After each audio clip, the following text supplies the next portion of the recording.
Assalamualaikum warahmatullahi wabarakatuh. Bagaimana kabarnya sahabat Go Islam? Semoga selalu dalam keadaan sehat lahir dan batin ya.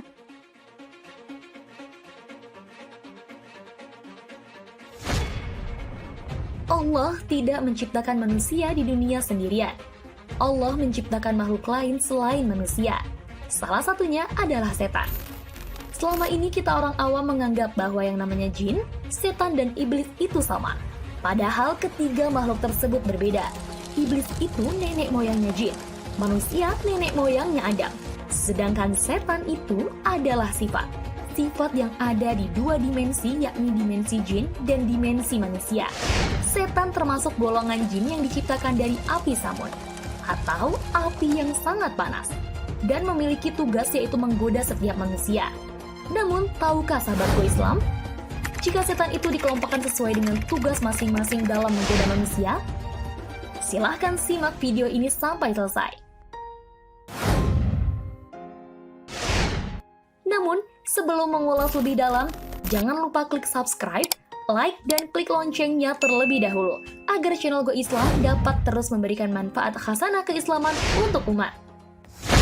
Rasulullah bersabda dalam hadis riwayat Bukhari dan Muslim, sesungguhnya setan berjalan di dalam tubuh manusia seperti darah yang mengalir.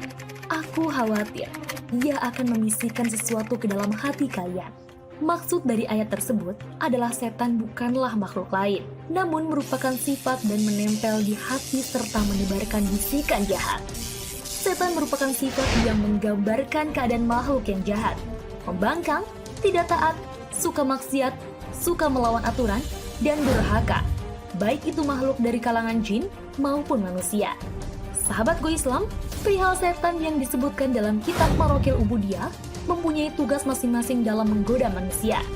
Tugas masing-masing setan dikelompokkan oleh Syekh Nawawi Al-Bantani yang bersumber dari hadis Umar bin Khattab. Pengelompokan tugas masing-masing setan untuk menggoda umat dijabarkan dalam 9 kelompok setan.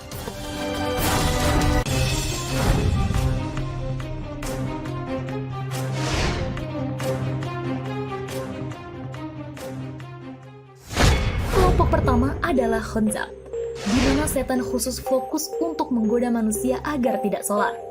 Jika kita merasa jarang sholat, maka berhati-hatilah. Bisa jadi khonzabnya mengalir terus dalam darah.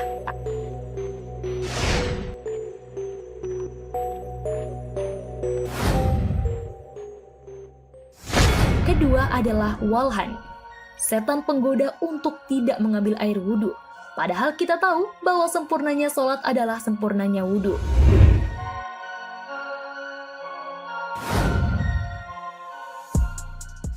Kelompok ketiga adalah wasnan, di mana setan datang membawa tepung lalu ditiupkan ke mata manusia agar mata gampang merasa mengantuk, terutama saat mendengar nasihat, saat di pengajian, saat yasinan. Intinya setan inilah yang menggoda agar tak fokus mendengar nasihat-nasihat kebaikan.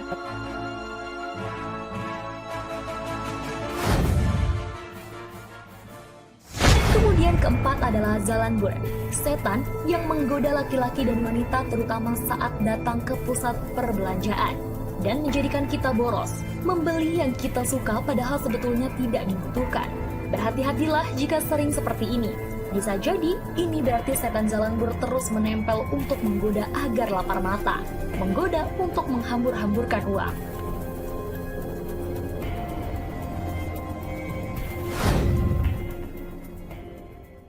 Kelompok setan kelima adalah tibir, yaitu setan yang menggoda kita agar gampang marah dan gampang emosian. Mudah sekali untuk ngambek, memasang raut wajah cemberut terus-menerus.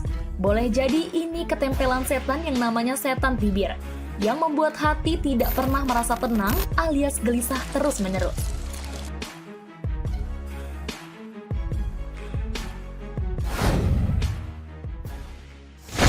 Lalu keenam ada setan awar, setan yang menggoda manusia untuk dekat-dekat dengan perbuatan zina.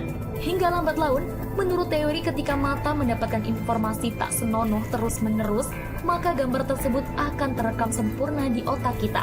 Hasilnya, pikiran makin kotor, dan perbuatan menjadi semakin dekat dengan yang kotor pula. Tidak hanya bagi yang masih lajang, namun juga yang sudah mempunyai pasangan. Cirinya, apa jika pasangan mulai didekati oleh setan awar? Suami sudah mulai membanding-bandingkan istrinya dengan wanita lain. Dan begitu juga sebaliknya, sehingga akhirnya merasa tak bersyukur.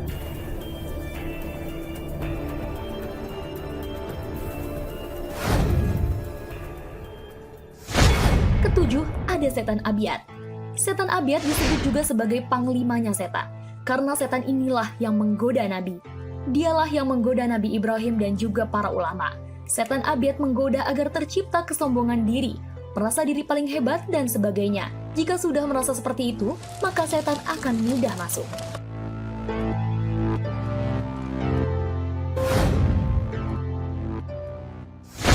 Setan kedelapan adalah dasim, yaitu setan yang menggoda perut manusia agar tidak pernah merasa kenyang. Boleh jadi, ketika kita merasakan ini, mungkin karena kita makan tidak dengan berdoa. Maka dari itu, berdoalah sebelum makan. Jika tidak pakai doa, maka setan ini yang ikut makan. Setan kerakusan dan ketamakan.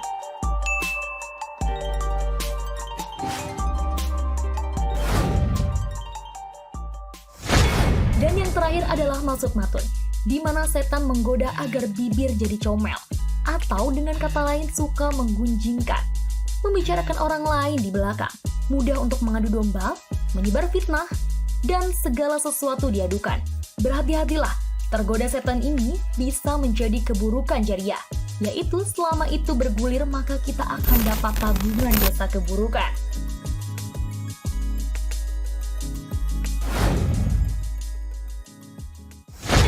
Itulah kenapa kita harus berhati-hati dalam mengambil sikap, karena setan bisa masuk kapan saja.